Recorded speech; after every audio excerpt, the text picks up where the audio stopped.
টানা তীব্র তাপপ্রবাহে দেশ জুড়ে জনজীবন কার্যত স্থবির হয়ে পড়েছে। ৩৬ থেকে ৪২ ডিগ্রি সেলসিয়াস পর্যন্ত তাপমাত্রা ওঠায় সবচেয়ে বেশি ভোগান্তিতে পড়েছেন শ্রমজীবী ও খেটে খাওয়া মানুষ। খোলা আকাশের নিচে কাজ করা, দীর্ঘ সময় লাইনে দাঁড়ানো, সব মিলিয়ে অনেকেই অসুস্থ হয়ে পড়ছেন। জ্বালানি তেলের সংকট পরিস্থিতিকে আরও কঠিন করে তুলেছে। পাম্পগুলোতে দীর্ঘ লাইনে দাঁড়িয়ে তীব্র গরম সহ্য করতে গিয়ে অনেকের শরীর খারাপ হচ্ছে। স্বাস্থ্য বিশেষজ্ঞরা সতর্ক করছেন, এই পরিস্থিতিতে হিট স্ট্রোকের ঝুঁকি উল্লেখযোগ্যভাবে বেড়েছে।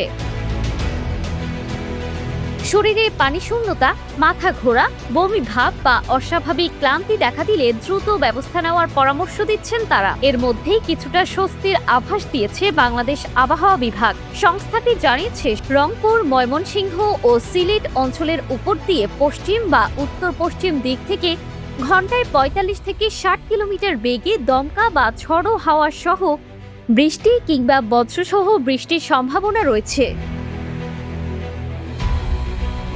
সম্ভাব্য এই কালবৈশাখী ঝড়ের কারণে সংশ্লিষ্ট এলাকার নদীবন্দরগুলোকে ১ নম্বর সতর্ক সংকেত দেখাতে বলা হয়েছে। একই সঙ্গে নৌযানগুলোকে সতর্কতার সঙ্গে চলাচলের নির্দেশনা দেওয়া হয়েছে।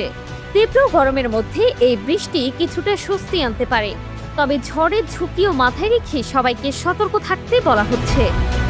Desk report, timeline.